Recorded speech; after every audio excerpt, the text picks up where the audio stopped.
In the summer of 1518, in the city of Strasbourg, then part of the Holy Roman Empire, a woman stepped into the street and began to dance. There was no music, no celebration, and no apparent reason. She danced for hours, and then for days. Soon, dozens joined her. Then, hundreds, dancing non-stop, until their feet bled, until they collapsed from exhaustion. Some, even until death. This wasn't a party, it was a plague. This is the story of the dancing plague of 1518, history's strangest and deadliest dance marathon.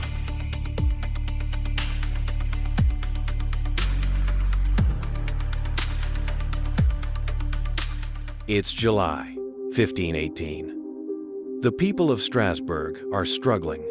Bad harvests, disease, political turmoil, and famine weigh heavily on daily life.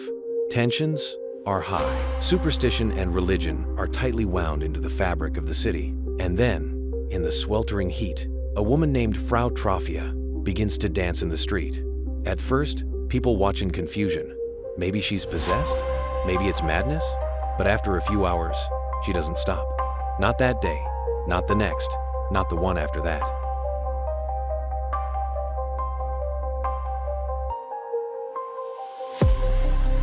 Within a week, 30 more people are dancing uncontrollably. By the end of the month, over 400 men, women, and children. No music, no rest, no escape. Historical records say people danced until their feet were raw. Some collapsed from strokes or heart attacks. Eyewitnesses describe it as a trance, a compulsion. The city's response? They hired musicians and cleared space for dancing. Yes, they encouraged it, thinking it would burn itself out. Spoiler alert, it didn't. So what was the dancing plague? Here are the leading theories. Many historians believe it was a case of mass psychogenic illness, where stress, fear, and social contagion cause physical symptoms. Think of it as a panic attack, spread across an entire city. Another theory, ergot poisoning, a toxic mold that grows on damp rye and can cause hallucinations, convulsions, and paranoia. Basically, medieval LSD in your bread. Sounds legit. But ergot usually causes seizures and unconsciousness, not coordinated dancing. Some point to religious or spiritual causes. People believed in saints who could curse or heal them. Saint Vitus, the patron saint of dance, was often prayed to in cases of dancing mania.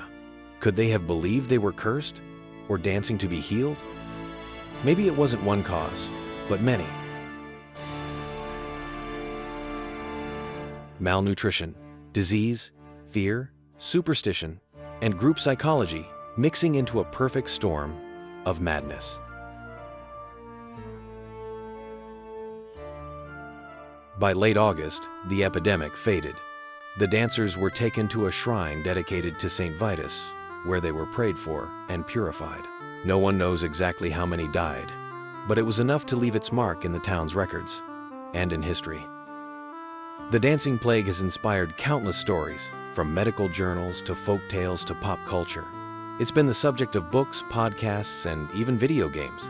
It also raises important questions about how the human mind and society can react to stress in shocking and unpredictable ways. Over 500 years later, we still don't fully understand what happened in Strasbourg that summer. Was it madness? A curse? A medical mystery? Or a cry for help, expressed through motion? History doesn't repeat itself, but it often rhymes. Mark Twain. Thanks for watching. Don't forget to like, comment, and subscribe for more weird, wild, and wonderfully true stories from history.